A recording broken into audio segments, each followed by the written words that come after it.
Hi students, last క్లాస్లో మనం ఏం చూసామంటే inductance of N isolated conductor అనే పార్ట్లో internal flux linkages, external flux linkage చూసాము. ఇక్కడ ఉంది కదా, సో ఇది internal flux linkages. psi internal equals to mu naught I by 8 pi Weber turns per meter. So next external flux linkage వచ్చేసి ఇది psi external that equals to integration from r to infinite mu naught I by 2 pi x dx Weber turns. Okay, so దీని తర్వాత overall flux linkage చూసాము. So మనకు వచ్చింది ఏంటంటే combination of internal and external flux linkages.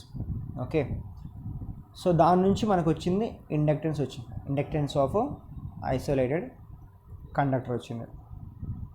So దాని నుంచి మనం ఏం చెప్పొచ్చు అంటే, ఒక కండక్టర్ తీసుకుంటే దీంట్లో ఇంటర్నల్గా ఒక ఫ్లక్స్ ఉంటుంది, సో దీని నుంచి బయటికి ఎక్స్టర్నల్గా ఒక ఫ్లక్స్ ఉంటుందని అర్థమైంది.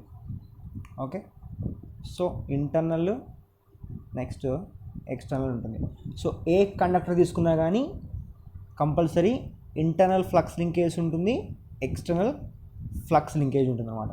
ఓకేనా, సో టోటల్ ఫ్లక్స్ లింకేజ్ అంటే ఆ ఇంటర్నల్ ఫ్లక్స్ లింకేజ్ని ఎక్స్టర్నల్ ఫ్లక్స్ లింకేజ్ని ఏం చేయాలి, సమ్ చేయాలి.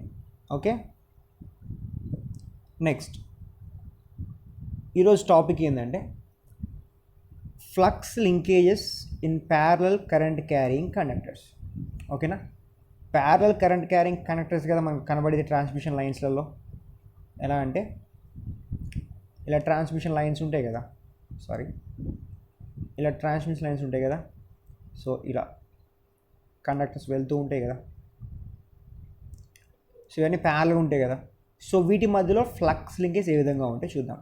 ఓకేనా, okay, let us take a group of parallel current carrying conductor 6 తీసుకుందాం. 6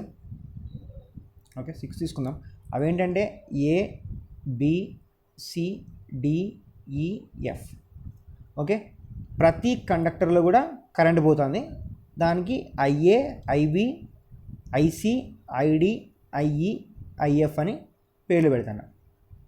ఓకేనా, ఇప్పుడు ఓన్లీ ఒక కండక్టర్ తీసుకుందాం. Let it be conductor A. So ఈ కండక్టర్ నుంచి వచ్చే ఫ్లక్స్ లింకేజ్ ఏంటి, దీని యొక్క internal flux linkages and external flux linkages. అట్లనే బీకి, సికి, డికి, ఈకి, ఎఫ్కి కూడా అలానే ఉంటాయి. ఓకే, ఇంతవరకు క్లియర్ కదా. అయితే ఓన్లీ ఫ్లక్స్ లింకేజెస్ ఏ అనే కండక్టర్కి ఎన్ని ఉన్నాయి అనేది మాత్రం చూద్దాం. ఓన్లీ ఒక కండక్టర్ మాత్రం చూద్దాం. సో ఈ ఏ కండక్టర్కి first of all internal flux linkage ఉంది, తర్వాత ఎక్స్టర్నల్ ఫ్లక్స్ లింకేజ్ ఉంది because of the current IA. ఇంతవరకు క్లియర్ కదా. సో దీని మీద ఇంకేం ఫ్లక్స్ లింకేజ్ అనేది ఇంకా లింకప్ అవుతాయంటే బి నుంచి, సి నుంచి, డి నుంచి, ఈ నుంచి, ఎఫ్, ఈ రిమైనింగ్ 5 కండక్టర్స్ నుంచి కూడా కొంత అమౌంట్ ఆఫ్ ఫ్లక్స్ అనేది డిఫరెంట్ డిస్టెన్సెస్ నుంచి లింక్ అవుతుంది. అవి ఓన్లీ ఆయా కండక్టర్స్ యొక్క ఎక్స్టర్నల్ ఫ్లక్స్ లింకేజ్ మాత్రమే, ఈ ఏ అనే కండక్టర్ మీద ప్రభావం చూపెడుతుంది అన్నమాట. ఓకేనా, ఈ కండక్టర్స్లలో ఈ BCDEFలో మళ్ళీ ఇంటర్నల్ ఫ్లక్స్ లింకేజ్ ఉంటాయి. అవి మాత్రం దీని మీద ప్రభావం చూపెట్టవు. ఓన్లీ వీటి నుంచి రిలీజ్ అయ్యే, వీటి నుంచి బయటకు వచ్చేటటువంటి ఎక్స్టర్నల్ ఫ్లక్స్ లింకేజెస్ మాత్రమే ఈ ఏ అనే కండక్టర్ మీద ప్రభావం చూపెడతాయి అన్నమాట. సో ఓవరాల్గా ఎన్ని ఉన్నాయంటే ఇక్కడ మనం 6 కండక్టర్స్ కాబట్టి first flux internal and flux external of conductor A because of IA current, number 1 point. Next IB current వల్ల బీలో, ఐసి కరెంట్ వల్ల సిలో, ఐడి కరెంట్ వల్ల డిలో, ఐఈ కరెంట్ వల్ల ఈలో, ఐఎఫ్ కరెంట్ వల్ల ఎఫ్లో. ఈ యొక్క 5 కండక్టర్స్ నుంచి లేదా ఈ 5 కండక్టర్స్లో ఫ్లో అయ్యే 5 కరెంట్స్ వల్ల వచ్చే సై ఎక్స్టర్నల్ ఫ్లక్స్ 5 ఉంటాయి అన్నమాట.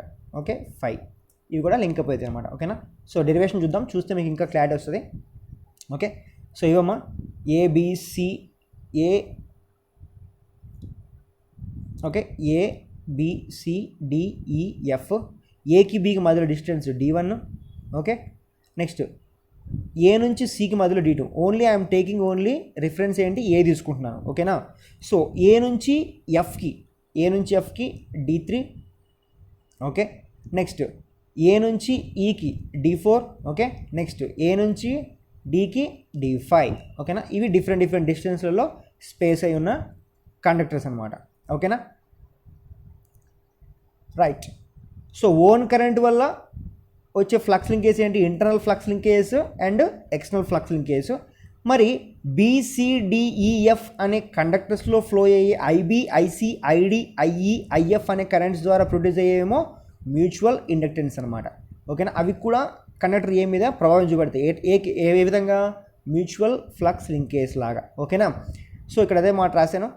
Let us consider flux linkage of one conductor A తీసుకుంటే there will be flux linkage with same current there will be flux linkage with same conductor A due to its own current, okay, and flux linkages due to mutual inductance effects of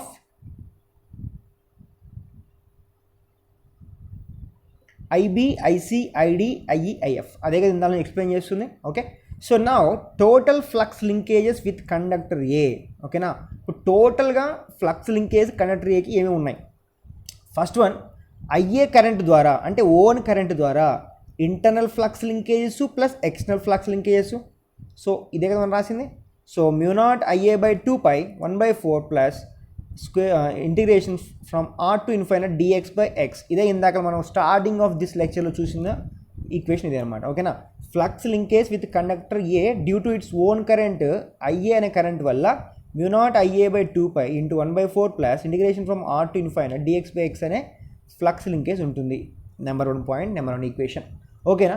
ఇంకా next ఏంటి, B వల్ల, C వల్ల, D వల్ల, ఈ వల్ల, F వల్ల, ఈ యొక్క 5 కండక్టర్స్లో ఫ్లో అయ్యే 5 డిఫరెంట్ కరెంట్స్ వల్ల ఏ అనే కండక్టర్ మీద వచ్చే మ్యూచువల్ ఫ్లక్స్ చూసుకోవాలి. ఆ మ్యూచువల్ ఫ్లక్స్లో కూడా మెయిన్గా ఆయా కండక్టర్స్ నుంచి బయటకు వచ్చే ఎక్స్టర్నల్ ఫ్లక్స్ లింకేజ్ మాత్రమే మనము కన్సిడర్ చేసుకోవాలి, ఓకే.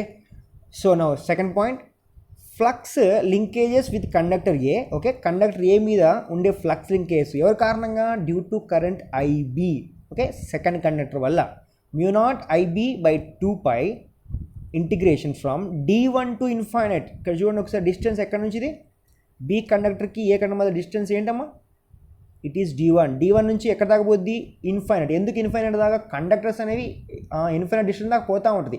సో స్టార్టింగ్ పాయింట్ ఏంటి, ఆ ఫ్లక్స్ లింకేజ్ స్టార్టింగ్ పాయింట్ ఏంటి, D1 నుంచి ఇన్ఫైనైట్ వరకు కండక్టర్ ఎక్కడ పోతే అక్కడ వరకు అనమాట. సో అది D1 to infinite. Always external flux linkage external అంటే ఆల్వేస్ ఏమంటారు, అప్పర్ లిమిట్ ఆల్వేస్ ఇన్ఫైనైట్ తీసుకోవాలి. లోవర్ లిమిట్ ఏంటి అంటే D1 కావచ్చు, D2 కావచ్చు, D3 కావచ్చు, D4 కావచ్చు, D5 కావచ్చు. D1 అయితేనేమో బీకి, ఓకే. నెక్స్ట్ D2 అయితేనేమో సికి, ఓకే. D3 అయితేనేమో ఎఫ్ నుంచి, D4 అయితేనేమో ఈ నుంచి, D5 అయితేనేమో డి నుంచి అనమాట. ఇలా తీసుకోవాలి, okay. Right. Now similarly flux linkage with conductor A due to current IC, అంటే ఇక్కడ μ0 IC వస్తుంది /2π. ఇక్కడ μ0 IB వచ్చింది కదా, అట్నే μ0 IC/2π అని, μ0 ID/2π అని, μ0 IE/2π అని, μ0 IE/2π అని, μ0 IF/2π ఇలా వస్తూ ఉంటుంది అనమాట, ఓకేనా. ఇంటిగ్రేషన్లో D1 to infinite సి కాబట్టి D2 డిస్టెన్స్ ఉంది కాబట్టి D2 to infinite. మరి డి అంటే D5 ఉంది కదా, చూసారా ఇక్కడ D5 ఉంది, ఓకే. D5 నుంచి ఇన్ఫైనైట్ తీసుకోవాలి. ఒకవేళ ఈలో ఫ్లో అయ్యే ఈ కారణంగా ఫ్లక్స్ లింకేజ్ అయితే D4 to infinite తీసుకోవాలి. అదే ఎఫ్ అనుకోండి, IF కరెంట్ వల్ల వచ్చే ఫ్లక్స్ లింకేజ్ కాబట్టి D3 నుంచి ఇన్ఫైనైట్ తీసుకోవాలి. సో అలా తీసుకుంటే మనకి డిఫరెంట్ ఈక్వేషన్స్ వస్తాయి. వాటన్నిటిని సమ్ చేయడమే total flux linkage with conductor A due to currents IB, అంతే ఐఏ కూడా వస్తుంది, IA, IB, IC, ID, IE, IF. So మొత్తంగా తీసుకుంటే ఈక్వేషన్ వస్తుంది. అన్నిటిని సమ్ చేస్తే అదే మీ యొక్క flux linkages in a parallel current carrying conductors. Okay.